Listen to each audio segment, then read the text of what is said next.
என்னோட வயது எவ்வளோ இருக்குன்னு நினைக்கிறீங்க? நீ சொல்லுமா. இது தப்பாக ரேட்டு சொல்லுங்கள், பரவாயில்ல. ₹2 பயன்பட போகிறேன்.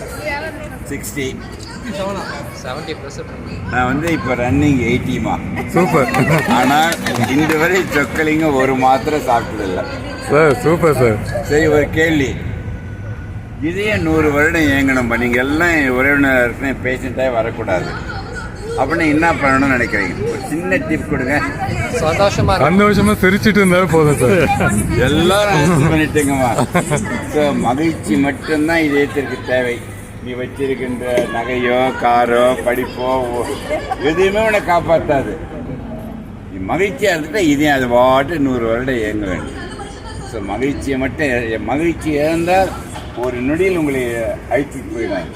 அவ்வளோதான் அந்த மகிழ்ச்சி ஒன்று தான் காப்பாற்றணும். நிறைய பேர் எல்லாத்துக்கும் அடையணும்னு நினச்சி எல்லா வசதியும் பெற்றாம்மா. மகிழ்ச்சி இழக்குமே இழந்துடுறான் அவனை. 25, 28, 30 ஆண்கள் பெண்கள் இறக்குறாங்க. அதில் வந்து என்னென்னா மகிழ்ச்சி எதில் வரும் தெரியுமா?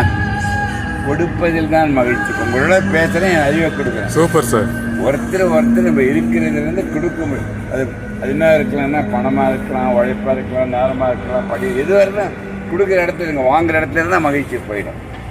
அதை விட மிக முக்கியம் தெரியுமா? விட்டு கொடுப்பதில் தான் மிக்க மகிழ்ச்சி. Super sir. ஒருத்தர் விட்டு கொடுத்தா அவ்வளோதான், எங்கேயோ போயிடுவீங்க.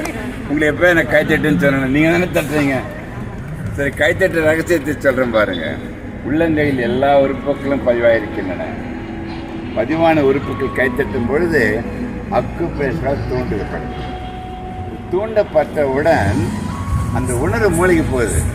மூளையிலிருந்து அந்த உணர்வு எல்லா உறுப்புகளும் சென்றடைந்து இதயத்தை சேர்த்து 100 வருடம் இயங்க வைக்கின்ற சக்தி நீங்கள் பலமாக கைத்தட்டுவதால் மட்டும்தான் உண்டு என்று நான் சொல்ல வரேன்.